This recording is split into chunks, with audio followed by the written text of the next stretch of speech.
غیر سرکاری تنظیم بیٹر ہوپ اور فیڈنگ ہیومینٹی ویلفیئر آرگنائزیشن کے باہمی اشتراک سے بڈگام کے تحصیل بیروا علاقے میں 60 سے زائد غریبی کی سطح سے نیچے زندگی گزر بسر کرنے والے لوگ، مفلس، یتیم اور زکوٰۃ کے اہل لوگوں میں عید کے خصوصی راشن کٹس تقسیم کیے گئے۔ اس پروگرام کی نگرانی بیٹر ہوپ کے بانی عاقب احمد ڈار کر رہے تھے۔ اہل خانہ نے عید کے موقع پر یہ ضروری اشیاء فراہم کرنے کے لیے دونوں اداروں کا شکریہ ادا کیا۔ عاقب کا کہنا ہے کہ اس علاقے میں سروے کے بعد لگا کہ اس علاقے میں لوگ غریبی کی زندگی بسر کر رہے ہیں، جس کے بعد راشن کٹس تقسیم کرنے کا ارادہ کیا گیا۔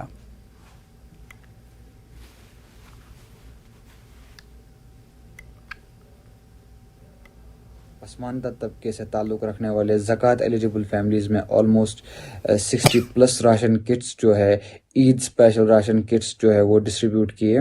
یہ پروگرام ہم نے Feeding the Humanity Welfare Organisation کے ساتھ کولیبریشن میں یہاں پہ کیا ہے۔ لوگوں نے بھی اس پروگرام میں تعاون اپنا پیش کیا۔ میں ان تمام ڈونرز کا اور ان تمام ساتھیوں کا تہہ دل سے شکریہ ادا کرتا ہوں۔ ہمارا جو ہے بیسک موٹیو ہی یہی رہتا ہے کہ جو غریب اور پسماندہ طبقے سے جو تعلق رکھتے ہیں لوگ، ان کی جو بنیادی سہولیات بنیادی ضرورتیں ہیں ان کو وہ ہم کوشش کرتے ہیں کہ ان کو ہم فراہم کر سکیں۔ مفتی اعظم ناصر الاسلام کی ایک ویڈیو وائرل ہوئی ہے جس میں وہ ایک سرکاری نیوز چینل کو انٹرویو دینے سے پہلے پری ریکارڈنگ سٹیٹمنٹ وائرل ہوا، جس میں وہ عید کے چاند کے متعلق عام بات چیت کر رہے تھے۔ مفتی اعظم ناصر الاسلام کے مطابق کچھ شرپسندوں نے ان کی ویڈیو ریکارڈ کی اور اسے وائرل کیا۔ اس ضمن میں مفتی اعظم نے سائبر پولیس سری نگر کے انچارج کو شکایتی خط لکھ کر مذکورہ شخص کے خلاف کارروائی کرنے کو کہا ہے۔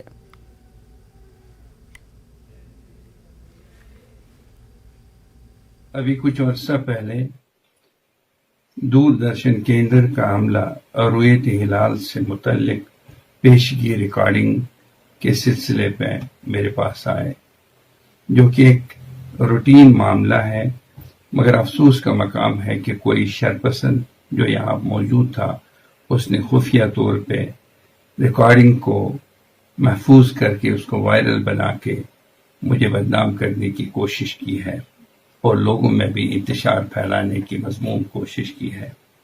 اس سلسلے میں عوام سے یہ کہنا چاہتا ہوں کہ ان جیسے ویڈیوز پہ دھیان نہ دیں، اور جو رویت کا فیصلہ ہوگا وہ اپنے وقت پہ کل ہوگا، کل شام کو ہوگا، لہذا اس طرح کی ریکارڈنگ محض انتشار کے لیے محفوظ کی گئی ہے۔ اس سلسلے میں نے اور میرے ادارے سے متعلق افراد نے اس مسئلے کو برانچ سائبر کرائم کے حوالے کر دیا ہے اور متعلقہ پولیس اسٹیشن کو بھی اطلاع دی گئی ہے۔ مذکورہ شخص جہاں بھی ہوگا اس کو گرفتار کیا جائے گا اور اس کے خلاف تحت قانون کارروائی عمل میں لائی جائے گی، اور اس طرح کی گنہونی حرکت کے لیے اسے کسی بھی صورت میں معاف نہیں کیا جائے گا۔ وادی کشمیر میں بہت سے ایسے اسپتال موجود ہیں جنہیں سب ڈسٹرکٹ اسپتال کے نام سے بورڈ چسپاں تو ہیں، تاہم کاغذات میں یہ اسپتال CHC یعنی کمیونٹی ہیلتھ سینٹر کے نام سے درج ہے۔ اس معاملے پر لوگ سوال اٹھا رہے ہیں۔ لوگوں کا کہنا ہے کہ ایسے اسپتالوں کا اپ گریڈ ہونا چاہیے۔ ادھر جب اس معاملے پر ڈائریکٹر ہیلتھ کشمیر ڈاکٹر مشتاق احمد سے ہمارے نمائندے منیر حسین نے پوچھا تو انہوں نے کہا کہ ان دونوں قسم کے اسپتالوں میں سہولیات اور کام کاج مساوی ہوتا ہے۔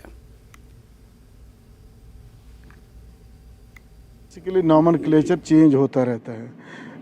آج کل سب ڈسٹرکٹ ہاسپٹل پہلے ان CHC اور sub district hospital almost same ہے فیسلٹی وائز، جس میں جو بیسک فیسلٹیز ہوتی ہے 5 specialities, medicine, surgery, gynae, anaesthesia, اور اس میں اور ایک بھی ایڈ ہو گیا ہے کہ آرتھوپیڈکس۔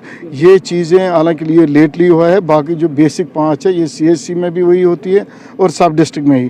جیسا میں بولوں کہ ہر ایک جو چاہے ڈسٹرکٹ ہاسپٹل یا CHC ہو، آلموسٹ سیم ورک ہوتا ہے، سیم مین پاور ہوتا ہے اور کام بھی سیم نیچر کا ہوتا ہے، صرف یہ نامنکلیچر کا فرق ہے۔ جو آپ ٹراما ہاسپٹل کہہ رہے ہو کہ ہم نے ایک کنسیپٹ لایا، ہم اس کو انڈر سنگل امبریلا رکھیں گے۔